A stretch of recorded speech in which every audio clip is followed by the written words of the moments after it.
As DLCs de Dark Souls são uma aula para a indústria dos games. Primeiro de tudo, por que todas as DLCs da From Software são incríveis? Essa é a pergunta que eu vou tentar responder hoje, e para isso, vamos começar com uma mini viagem no tempo. Imagina que você é uma jovem e inocente criança andando pelas terras de Dark Souls 1, enfrentando um monte de chefe bucha, que é só ficar embaixo das pernas dele batendo que você ganha, e você descobre que o jogo tem uma DLC. Um evento muito específico que você provavelmente só conseguiu acessar consultando um vídeo no YouTube, e vai para suas novas aventuras e dá de cara com esse mano.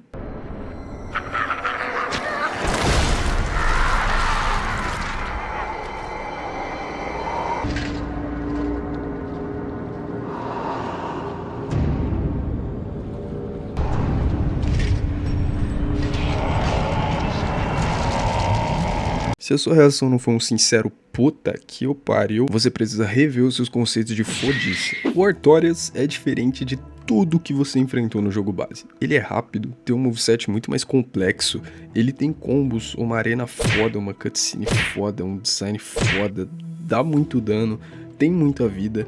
É desafiador, ele não tem muitos pontos cegos pra você meio que teasar a luta, sabe? É de fato uma luta, você tem que respeitar o intervalo dos ataques dele. E isso acontece em todos os outros bosses da DLC. Eles são muito mais completos, eles te dão uma sensação de luta real, eles não ficam fazendo movimentos aleatórios e andando em direções aleatórias no meio da luta. Talvez na DLC, mas principalmente do Artorias em diante, seja o primeiro X1 honesto que você tem jogando esse jogo. E no final, grande parte do sentimento de esse jogo é absurdo que você tem, vem na verdade das coisas que tu experienciou na DLC. Acho que é um consenso geral que a segunda metade de Dark Souls se perde um pouco em relação à primeira. E a DLC, ela supre 100% do desejo de fim de jogo foda que a gente queria comparativamente com aquela primeira parte. Mas bom, primeiro de tudo, eu acho difícil que algum fã da série discorde da premissa desse vídeo. Desde Dark Souls 1, as DLCs dos jogos são impecáveis. E sempre são de fato a melhor parte do jogo. Talvez afirmar a melhor parte como um todo seja um pouco exagerado por conta das áreas e tudo mais, mas no mínimo os melhores bosses. Eu acho que isso é inegável. Se você pegar infinitos vídeos da galera ranqueando os melhores bosses dos jogos ou opiniões em comunidades, qualquer coisa, o padrão é sempre o mesmo. Artorias, Manus, Psoralone, o Ivory King e o Gael, os bosses da DLC sempre são os mais amados. E de fato são os melhores. Mas por que isso acontece? A resposta óbvia é o simples fato desse conteúdo ser lançado depois. Eles têm mais tempo para trabalhar e tal, podem ver a reação dos jogadores com as coisas que eles já fizeram e melhorar em cima disso. É o velho papo de time que tá ganhando não se mexe, tá ligado? Se a Battle of Chaos tivesse sido amada em vez de odiada, porque esse boss é uma merda, com certeza a From Software faria mais bosses parecidos, mais bosses naquele mesmo estilo conceitual, bunda.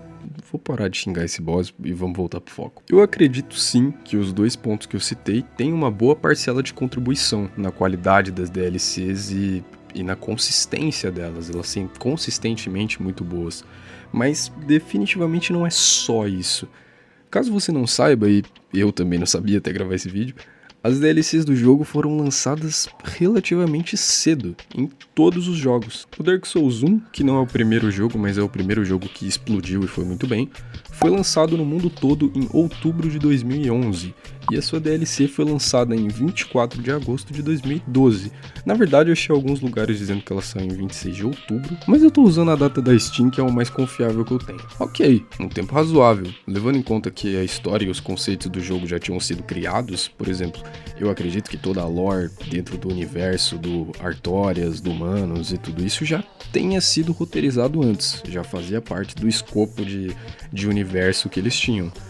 Então, foi só o desenvolvimento, de fato, dos 4 bosses novos, dos mobs e do mapa. Não tem como saber se já começaram a trabalhar na DLC logo depois do lançamento do jogo base, mas vamos fingir que foi isso mesmo. Seria um aninho de produção aí, justo vai, levando em conta que eles já tinham um estilo de design definido, puderam reaproveitar bastante coisa, justo. Então, vamos pro próximo. Dark Souls 2 foi lançado em março de 2014, e a sua primeira DLC foi lançada em julho de 2014? Uma em julho, outra em agosto e a outra em setembro. tudo no mesmo ano que o jogo saiu. E rapaziada, as DLCs do 2 são consideravelmente grandes, consideravelmente até maiores que a do jogo 1. Tanto o tempo de gameplay, eu acho que o tempo de gameplay das 3 somadas, principal é o mesmo do jogo base. Tem 9 boss fights novas, um monte de mapa gigante, inimigo novo, tem até item novo, tem muito item nas DLCs, é quase outro jogo. Tudo isso lançado num intervalo de meses. Aqui eu já tenho quase certeza que eles estavam desenvolvendo as DLCs simultaneamente ao jogo base. O 3 foi lançado em março de 2016 e a sua primeira DLC também já veio no mesmo ano. Saindo um pouco do carro-chefe da From Software até então, o Bloodborne foi a mesma coisa, lançado em 2015 e meses depois já veio a DLC. Lembrando que esse jogo estava sendo desenvolvido juntamente com o 2 e o 3, provavelmente no intervalo entre os dois. Então, a conclusão é que é a seguinte: os japoneses trabalham pra caralho. Brincadeiras à parte, falando sério agora, se as DLCs sempre foram planejadas junto com o jogo base e até provavelmente desenvolvidas junto com o jogo base, por que lançar separado? Decisão externa? Não sabiam onde iam encaixar a história? Foi pra farmar? Cara, sinceramente acho que tudo que eu falar aqui é mera teoria, mas o resultado disso é: eles acostumaram o próprio público com esse nível de excelência em conteúdo extra. Eu não sei por que a primeira DLC da série Souls foi incrível, mas isso ter se mantido até Elden Ring é resultado da pressão que eles colocaram neles mesmos. Claro que conteúdo extra sempre é feito para capitalizar, isso é inegável, mas nesse caso eles realmente entregam. E eles adotaram esse modelo de negócio, por assim dizer, voluntariamente, e ficaram até de certa forma reconhecidos por isso. Se você perguntar pra qualquer fã da série Souls, tem um consenso que a DLC vai ser do caralho. Além de que todos esses jogos lançaram versões definitivas pra compra que já vêm com todo o conteúdo, incluindo a DLC. E muita gente já tem um pé atrás com DLC, porque aqui no Brasil a gente já paga valores absurdos em jogos e as empresas ainda querem te empurrar mais umas horinhas de gameplay pela metade do preço do jogo cheio muitas vezes. E eu nem tô falando dos casos mais absurdos. Se a gente for falar dos casos mais absurdos, a gente tem umas bizarrices tipo isso aqui, ou isso aqui, ou puta que pariu. Enquanto isso, a From Software sempre fez isso e é uma das empresas de jogos mais respeitadas do mundo, simplesmente porque ela nunca abusou e nem decepcionou os próprios fãs. No mercado bizarro que a gente tem hoje de um monte de jogo ruim sendo vendido por preço absurdo e, de novo, principalmente no Brasil, a gente tem uma empresa que, além de fazer jogos muito bons, consegue ser mais justa com o consumidor. O último jogo da From Software, acredito que caiba muito bem nesse vídeo.